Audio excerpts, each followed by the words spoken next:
November 11ஆம் தேதி முன்பு இந்த வீடியோவை நீங்கள் பார்க்கிறீர்கள் என்றால் முருகன் மற்றும் இந்த பிரபஞ்சம் உங்களுக்கு கூற இருப்பது இதுதான். முருகனின் முழு அருளும் இருப்பவர்கள் மட்டுமே இந்த முருகன் ஆராதனை பதிவை இப்போது பார்க்க முடியும். நீங்களும் பார்க்கிறீர்கள் என்றால் பிரபஞ்சத்திற்கும் முருகனுக்கு நன்றி என்று சொல்லவும்.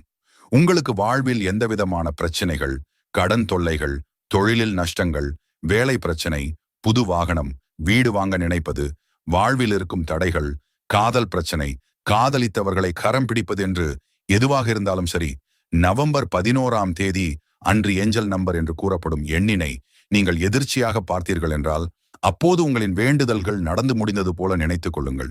அதை எந்தவித சந்தேகமும் இல்லாமல் சந்தோஷமாக நடந்து முடிந்து விட்டது என்று நினைத்துக் கொள்ள வேண்டும்.